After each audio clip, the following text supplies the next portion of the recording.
প্রভু এই তো আমি এসেছি গো, এই তো আমি এসেছি গো, এই তো আমি এসেছি, এই তো আমি এসেছি গো, তোমায় ছেড়ে থাকবো না গো, এই তো আমি এসেছি গো, তোমায় ছেড়ে থাকবো না গো, আমার ভব বন্ধন ছিন্ন করে, তোমায় ছেড়ে থাকবো না গো, বন্ধন ছিন্ন করে, বন্ধন ছিন্ন করে, এই তো আমি এসেছি গো, গৌর নাম নিয়ে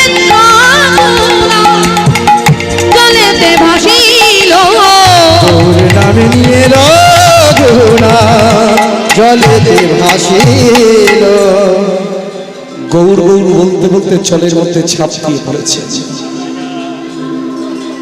দেহটা জলের উপরে ভাসছে আর তার বদন থেকে উচ্চারিত হচ্ছে গৌর গৌর গৌর গৌর। লক্ষ্য করো লীলার কি ভাবধারা, সরস্বতী নদীর জলে যমুনার জল মনে করে অনুভবী আমার গৌর বদন দর্শন করে জলের মধ্যে ছাপিয়ে পড়েছেন, আর গৌরীর করুণার দ্বারা রঘুনাথের দেহটা ভাসছে জলের ওপরে, আর বদন থেকে উচ্চারণ হচ্ছে হা গৌর গৌর গৌর গৌর গৌর গৌর।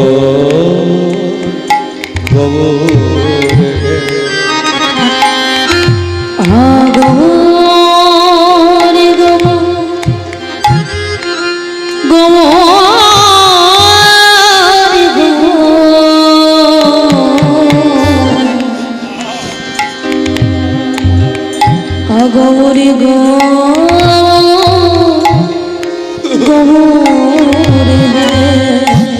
গৌরী গৌরী গৌর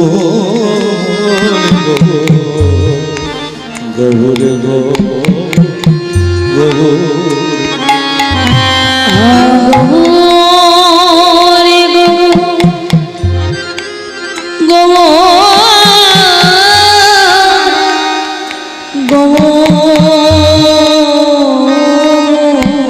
গৌরী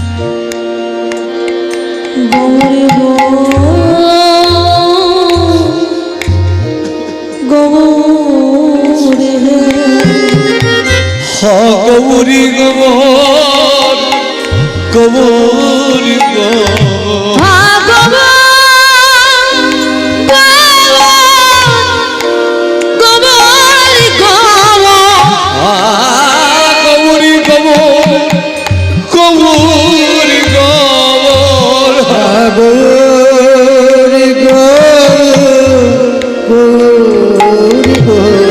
গৌর গৌরী গৌর গৌরী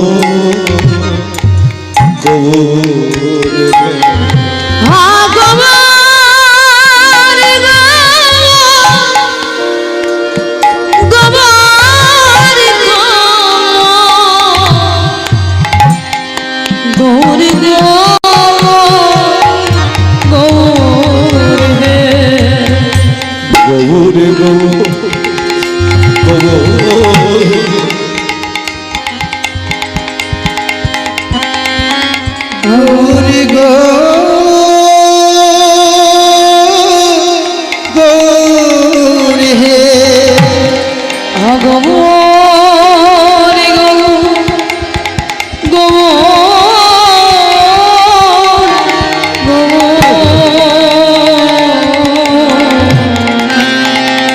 গৌরী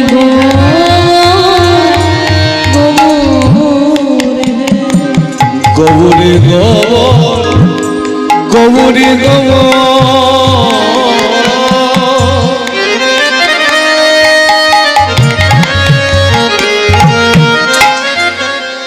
গৌরী গৌরী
জমিদারির যারা রক্ষী প্রহরী অর্থাৎ দাঁড়ি ছিল, তারা রঘুনাথকে জমিদারির অন্তপুরে দেখতে না পেয়ে খুঁজে বেড়াচ্ছেন কোথায় রঘুনাথ আছে।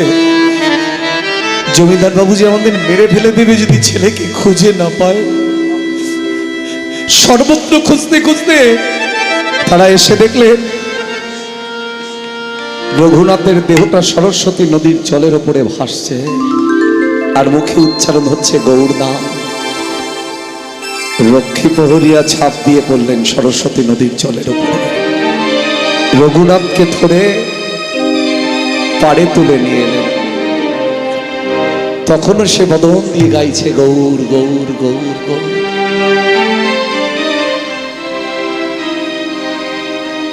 রক্ষী প্রহরীরা চিন্তা করছেন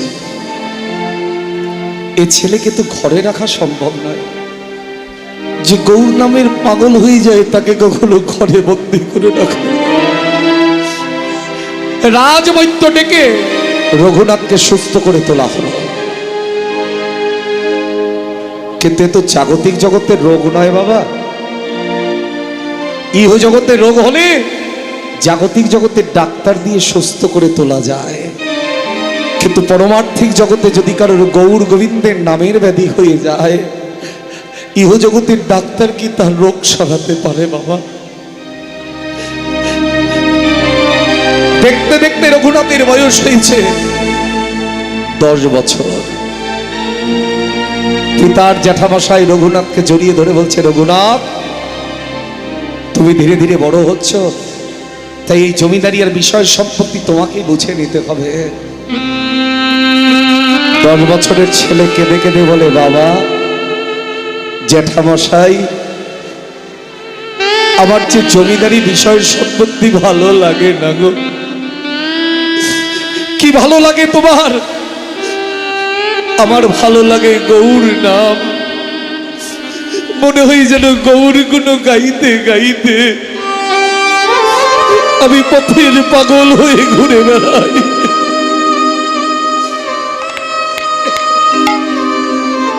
কারণ কি জানো? ওই গৌর, ওই গৌর নামটি আমার। আপনাদের যে এত উন্নতি হয়েছে, কোনো প্রশংসাই আপনাদের জন্য যথেষ্ট নয়। যারা গৌর নামে কাঁদতে শিখে যায় তারা একমাত্র বুঝতে পারে এর মধ্যে কি সুখ লুকিয়ে আছে বাবা।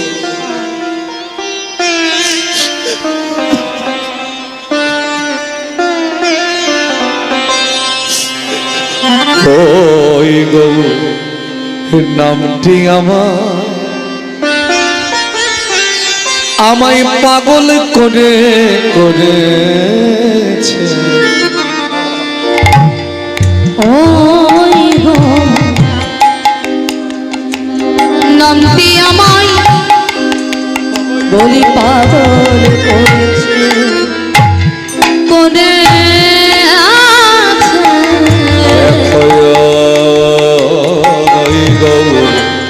নামটি আমায় আমায় পাগল করে করে বলো ওই গৌর নামটি আমায় বলি পাগল করেছে, করেছে ওই গৌর নামটি আমায়। যার নামে শুনে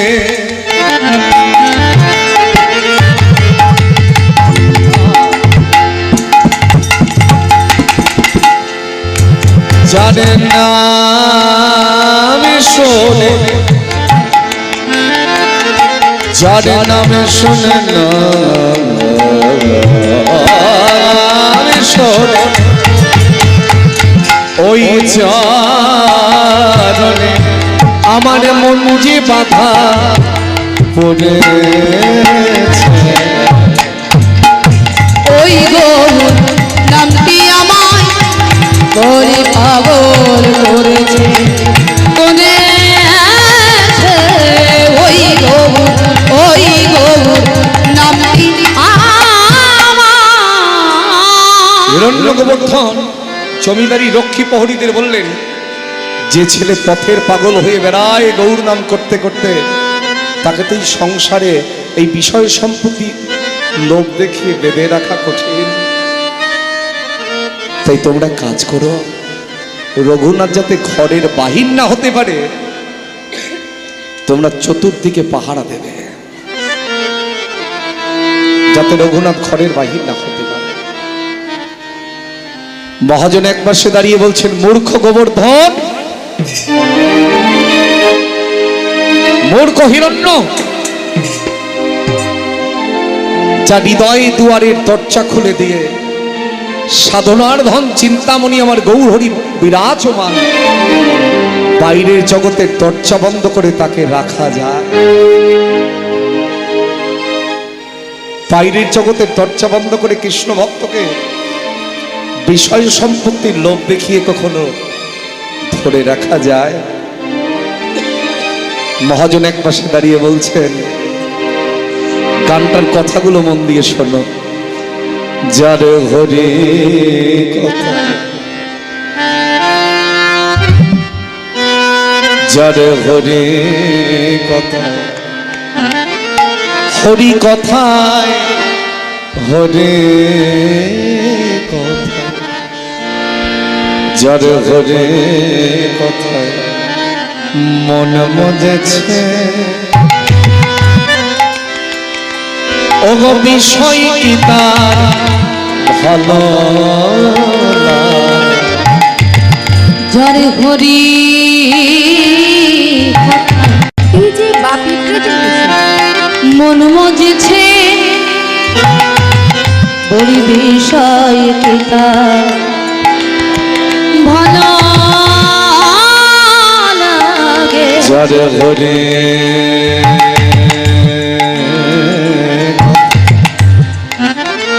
হরি কথায় মন মজেছে, বলি বিষয় কি তার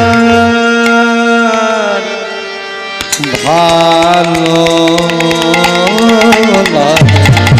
যারে হরি কথায়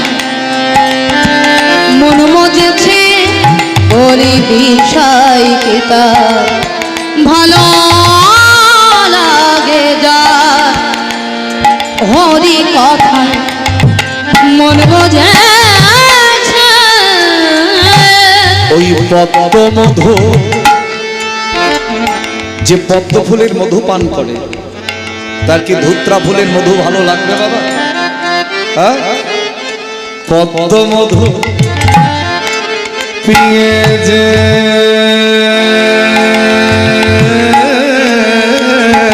ভ্রমণ, আবার পদ্ম মধু পিয়ে যে ভ্রমণ, ওই পদ্ম মধু, ওই পদ্ম মধু পিয়ে যে ভ্রমণ, তার কি ধুধুরা ফুলে মন বসে।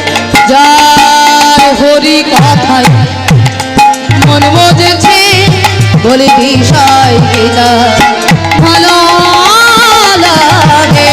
হরি কথায়, হরি কথায়, হরি কথায় মন মজেছে। সবই কিছু বিকায়ে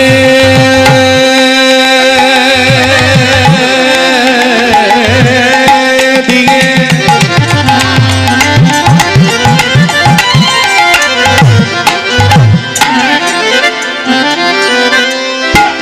বিকায়ে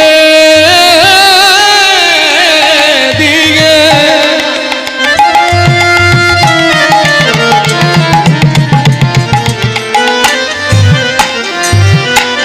সবে কিছু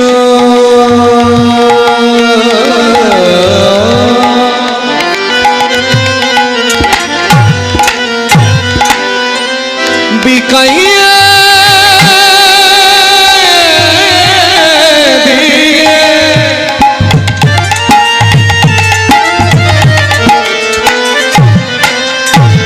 বিষয় বাসনা ত্যায্য করে।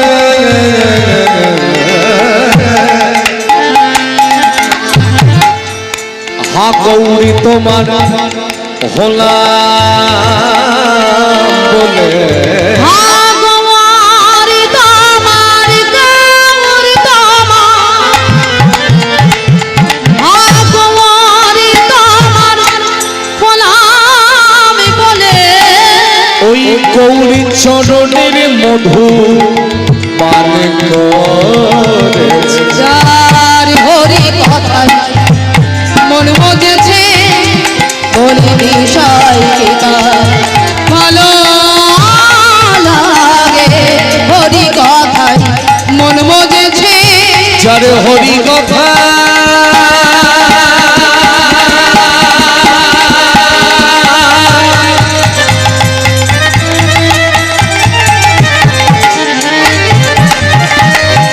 মনে মজেছে,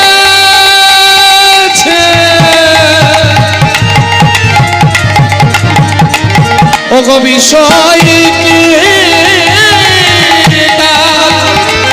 ভালো লাগে, বিষয় কি তার ভালো, বিষয় কি তার ভালো লাগে, ভালো লাগে।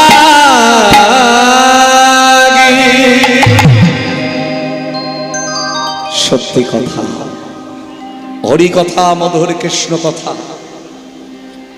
একবার তার হৃদয় ঘরে প্রবেশ করেছে। ইহ জগতের কোন বিষয়ের সম্পত্তির লোভ দেখিয়ে তাকে কেউ ঘরে বেঁধে রাখতে পারে না। এই হিরণ্য গোবর্ধনের কুলপুরোহিত ছিলেন বলরাম আচার্য। মাথায় রাখবেন কথাগুলো। বলরাম আচার্যের বাড়িতে নামাচার্য ছিল ঠাকুর হরিদাস, প্রায় প্রায় আসতেন। আর যেখানে নামাচার্য ছিল ঠাকুর হরিদাসের চরণ পড়বে, সেখানে গৌর প্রেমের উদয় হবে না তো হয় বাবা? এমন বৈষ্ণব জগতে আর এসেছিল যিনি মুসলমানের ছেলে, তথাপিও চলে যাওয়ার পরে মহাপ্রভুর কোলে যার অবস্থান। সেই নামাচার্য ছিল ঠাকুর হরিদাস যখন পদার্পণ করলেন,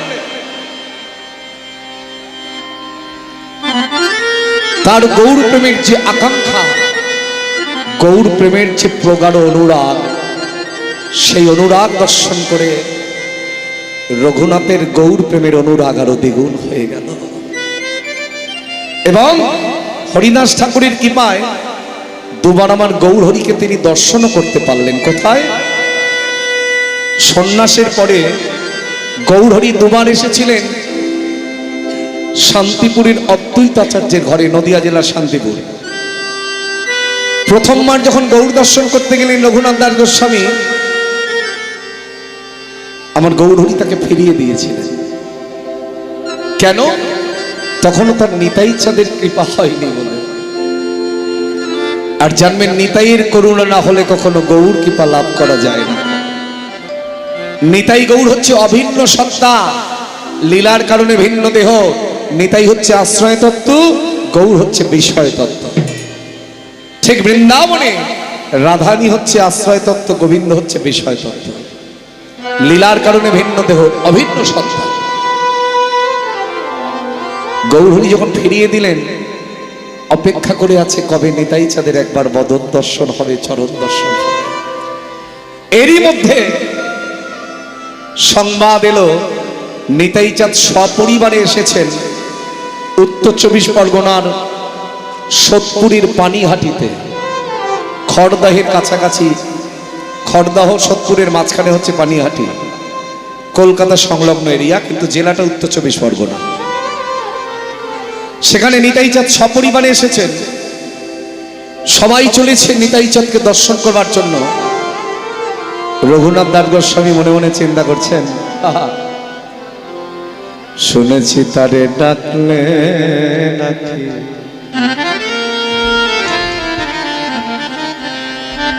ডাকলে নাকি পাওয়া যায়। আমি শুনেছি কানে কানে কানে কানে তোর ডাকলে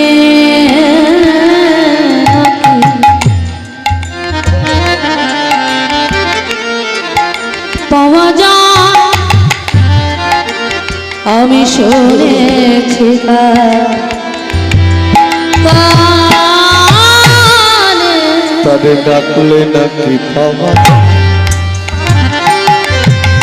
আবার তিনি নাকি আমার দয়াল হবে আমার তিনি নাকি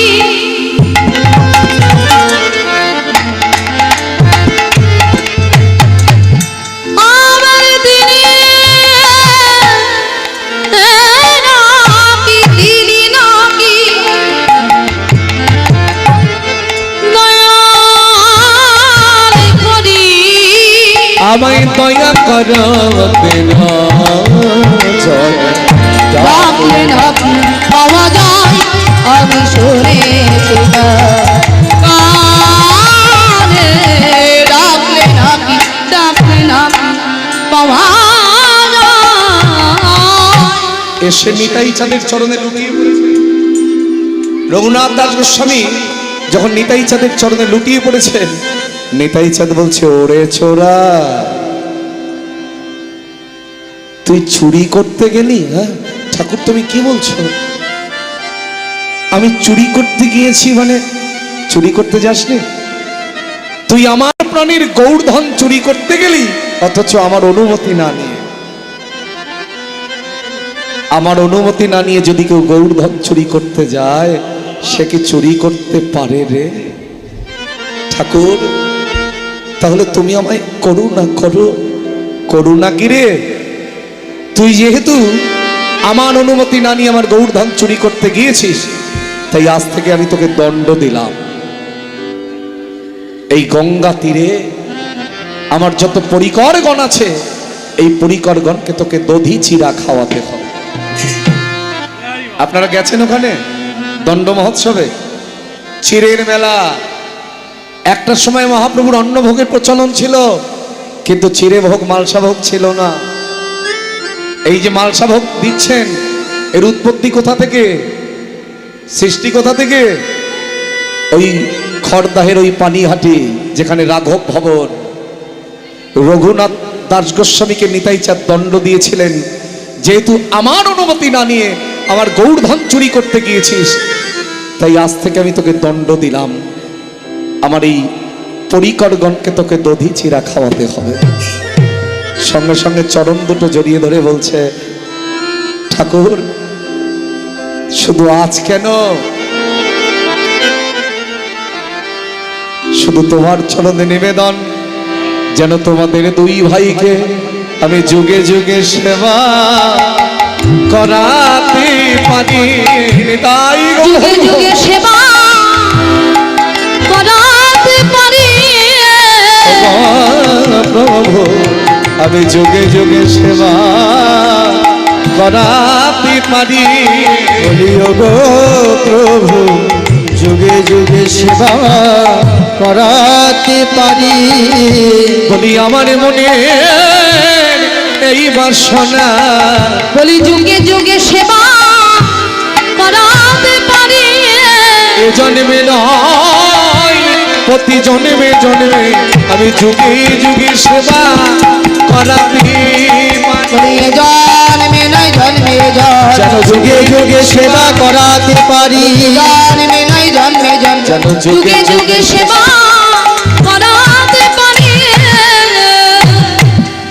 দ্বিতীয়বার যখন গৌর দর্শন করতে গেলেন, নিতাই চাঁদের কৃপা পেলে কি হবে? গৌরহরি তো অন্য খেলা খেলছে। প্রভু এবার আমায় কৃপা করো। না, তোর এখনো সময় হয় না। আগে তো তোমার দাদার করুণা পেয়েছিলাম না, সেই জন্য তুমি ভিড়িয়ে দিয়েছিলে। এবার তো তোমার দাদার করুণা লাভ করেছি, এবার তুমি আমায় কৃপা করো, তোমার চরণ সঙ্গ লাভের উপযুক্ত তৈরি করো। মহাপ্রভু বললেন জগজ্জীবকে লক্ষ্য করে। শ্রী শ্রী চৈতন্য চরিতামৃতে শ্রীল কৃষ্ণদাস কবিরাজ গোস্বামী কলম দিলেন, স্থির হও রঘুনাথ নাহবাতু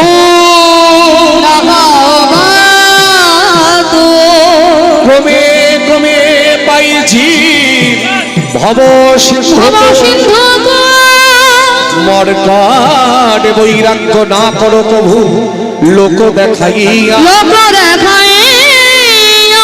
যথাযোগ্য বিষয় ভন্য অনাসক্ত হইয়া অনাসক্ত হইয়া। রঘুনাথ, তোমার সময় হলে তবেই তুমি আমার চরণ সঙ্গ লাভ করতে পারবে গো। গৃহে থেকো বটে, কিন্তু মন প্রাণটা যেন গোবিন্দ চরণের প্রতি থাকে। রঘুনাথকে শিক্ষা দিলেন জগজ্জীবকে লক্ষ্য করে। ঘরে ফিরে এলো রঘুনাথ। একবার যদি কেউ গৌর চরণ দর্শন করতে পারে, গৌর চরণ দুটো ধরতে পারে, তার কি এর ঘরে কখনো মন বসে বাবা? শুধু কাঁদে আর বলে গৌর হরি। আমি বুঝতে পেরেছি আমি নরকের কীট, আমার মতো লধপতি পাবন কি তোমার চরণ সঙ্গ লাভের উপযুক্ত হতে পারে? তুমি আমায় ফিরিয়ে দিলে গৌর হরি।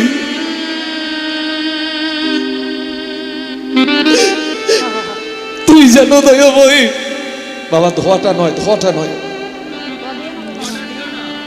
বাবা সামনে দিও না, পিছনে দাও বাবা, প্রবলেম হবে, সাফোকেশন হচ্ছে।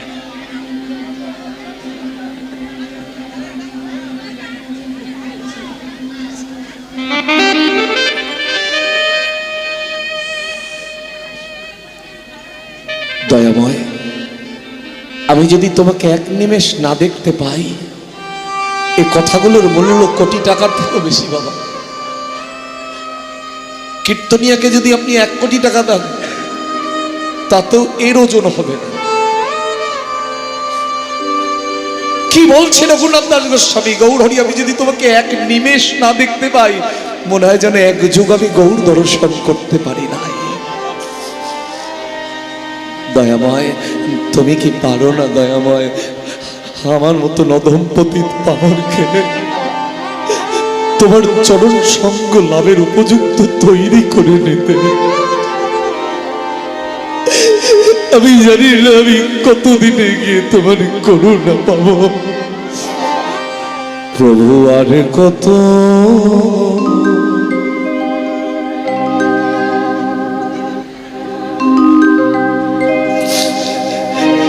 দিনে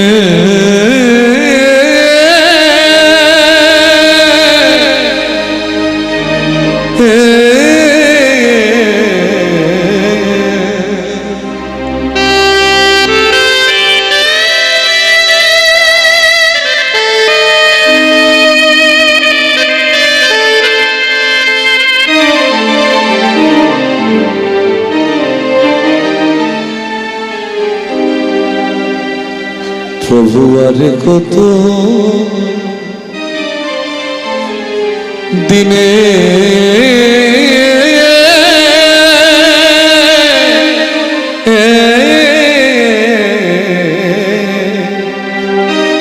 আমি পাব দর্শন? বলো বলো প্রভু, বলো দয়াল হরি। প্রভু আর কত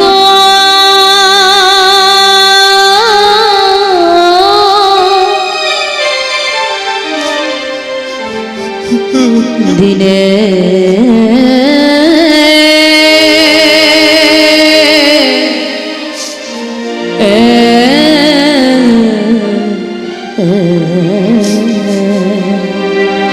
তোমারই দর্শন বিনে বৃথায় জীবনে, তোমার দর্শন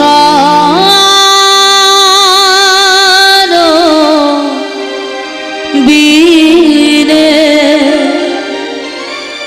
বৃথায় জীবনে দয়াল হরি বিনে এ প্রাণ রাখিতে না পারে। প্রভু আরে কত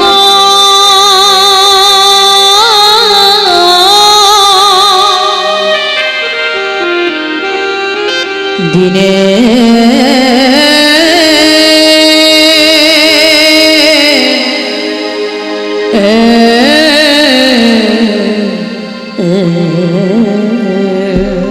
মনের ইচ্ছা প্রভু করি নিবে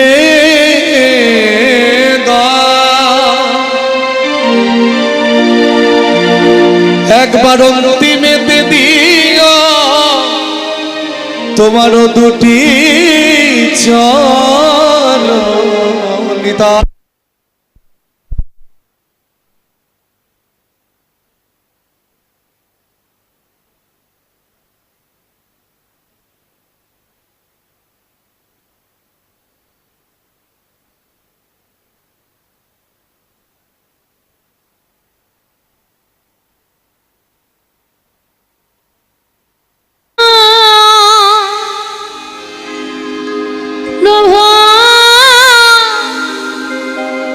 করি নিবে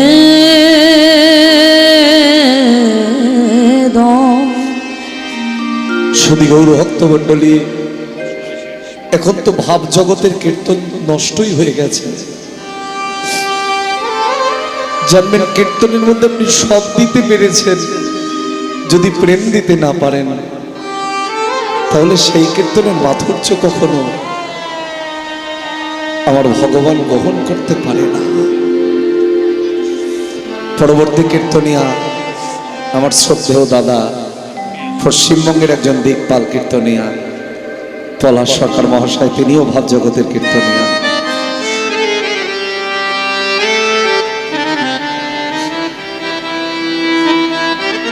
কি বলছেন? মনের ইচ্ছা প্রভু করি নিবেদন, মনের ইচ্ছা প্রভু করি নিবে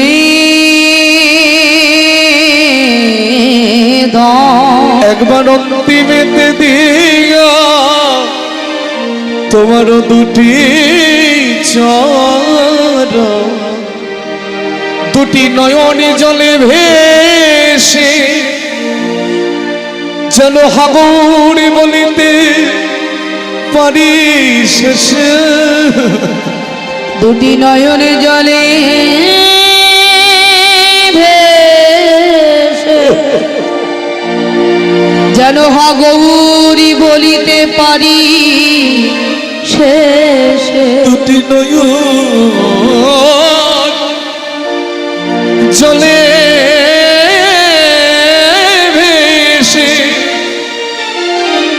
যেন গৌরী বলিতে পারি শেষে। সজল নয়নে আমার বদন ভরে প্রভু আরে কত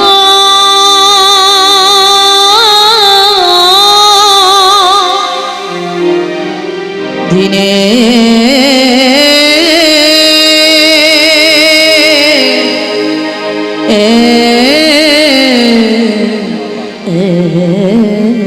এমন করে গৌর বলে কাদা, এমন করে গৌর নাম প্রেমের জোয়ারে ভেসে যাওয়া।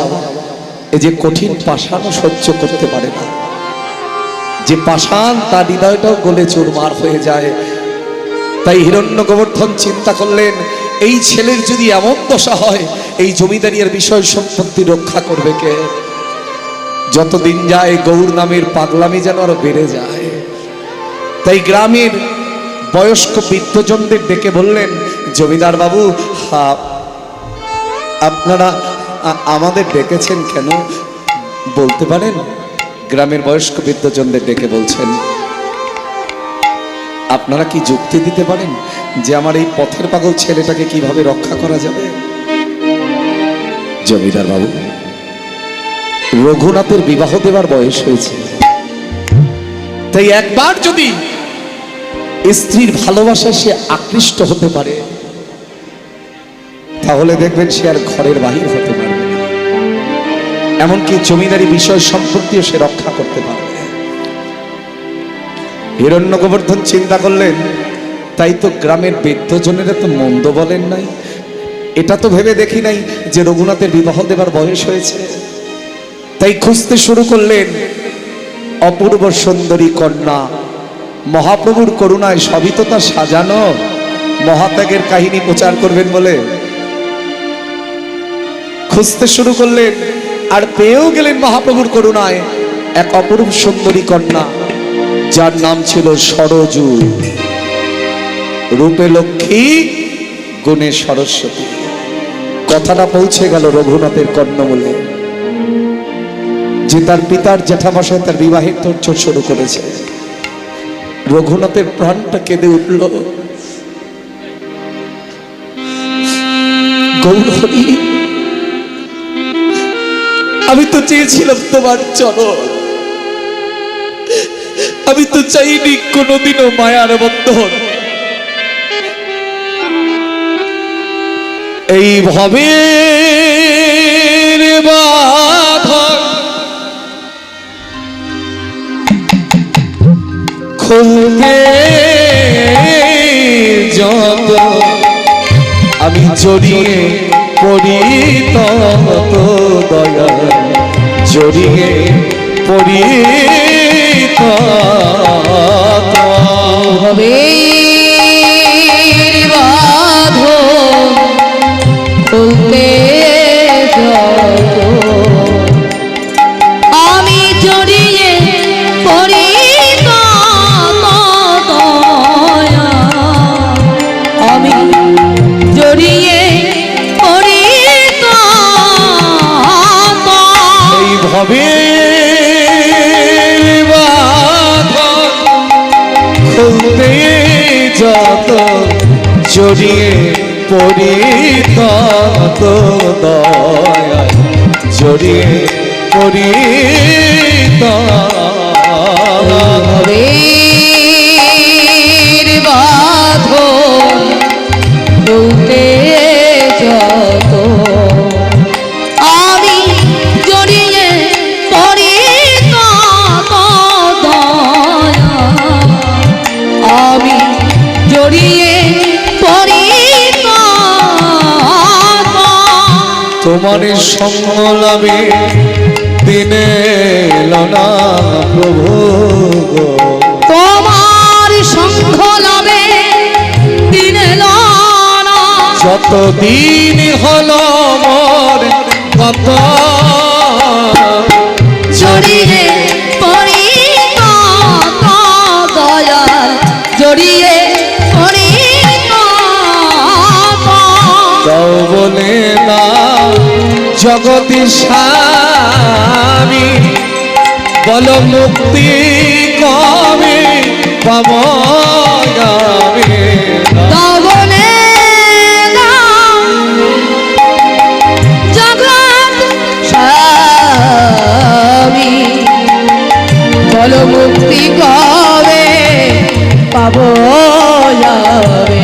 দাও বলে দাও জগতের স্বামী, বল মুক্তি কবে পাব আমি? বলি দাও বলে দাও জগৎ স্বামী, বল মুক্তি কবে পাবো যাবে? কবে উঠবে মেতে জীবন আবার উঠবে মেতে জীবন আমার, কবে উঠবে মেতে জীবন আবার উঠবে মেতে জীবন আমার, গৌরী নামে হব জড়িয়ে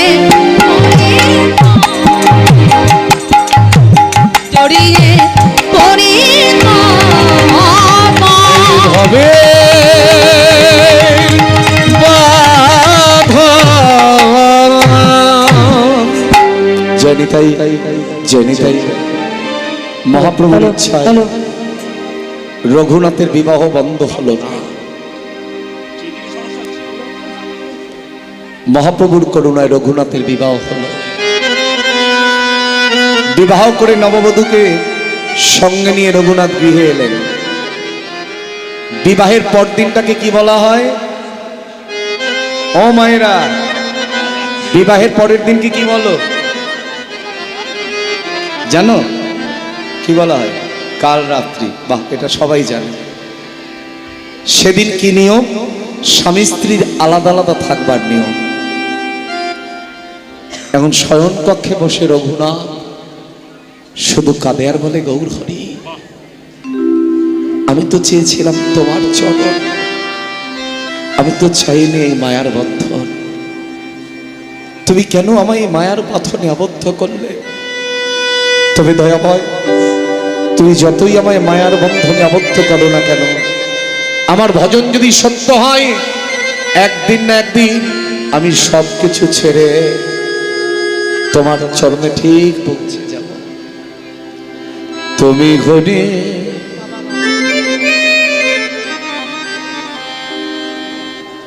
তুমি দিন দয়ালে গৌর হরি,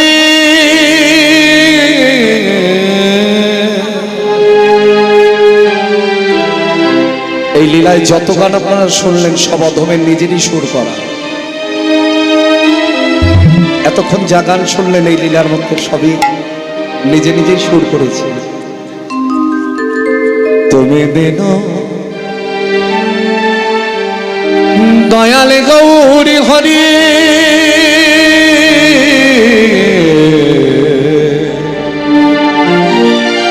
নবে বিহারি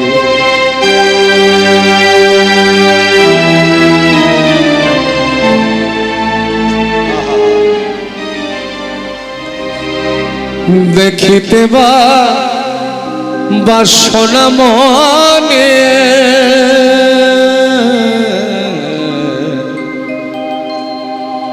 দিও প্রভু দুটি চরণ ধরি।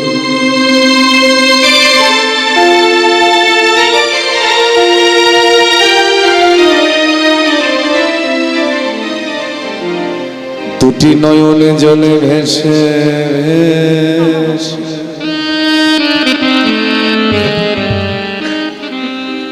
তোমার আশায় আশা রইলাম বসে। দুটি নয়নে জলে ভেসে ভেসে প্রভু গো তোমার আশায় আশা রইলাম আমি বসে। দুটি নয়নে জলে ভেসে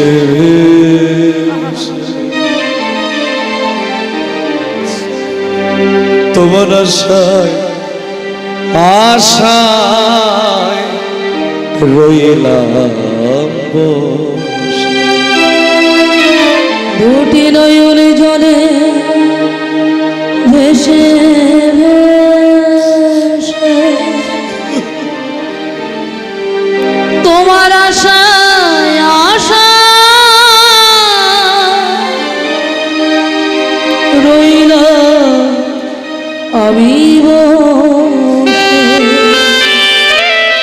তব দর শনি গয় আমার